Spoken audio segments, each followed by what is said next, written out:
Hello, this is a short demonstration video on how to find the mean, standard deviation, and variance from a probability distribution using the Casio FX 300ms or 350ms. So the first thing you need to do is get yourself into SD mode by hitting mode 2. So you're going to hit mode and then number 2 for SD. The next thing you want to do is input all x values with their corresponding p of x values using a semicolon between and then the n plus key. So you're going to input the first x of 1. To get to the semicolon, it's in yellow above the comma, so you have to do shift, comma, to have the semicolon show, and then you're going to input the corresponding p of x value of 0.32. 0.32, and then you're going to hit the n plus key, and it shows you that you have 0.32 of a probability distribution in there. Continue on with the value of 2, and then you're going to do shift comma to get to the semicolon, and then use 0.51, its corresponding p of x, n plus.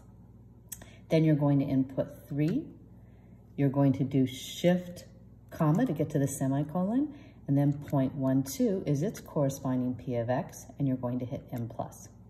And then lastly, you're going to do the last value of 4, shift comma to get to the semicolon, and then 0.05 n plus.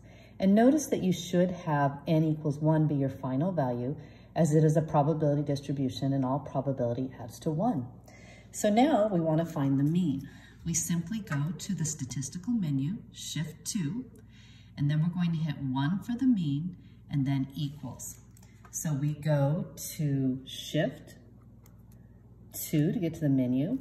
And even though a probability distribution is a population, X bar and mu, the population mean, are always the same. So we don't need 2 buttons for it. So we can still hit 1 and get the population mean. And we get that it is 1.9.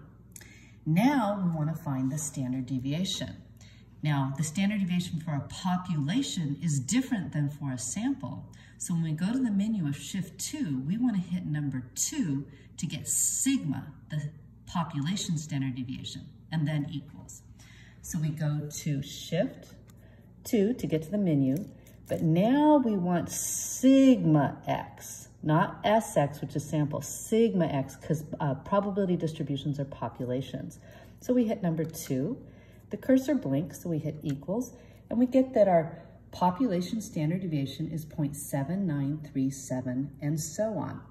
Now, to get to the variance, we don't have a special key for variance, but all you have to do is take the standard deviation that is in the screen and simply hit the x squared key and equals, because the variance is the square of the standard deviation. So we have the standard deviation on the screen, we hit the x squared key, we hit equals, and we get that our variance is 0.63. Now all you have to do is round appropriately, and you're done.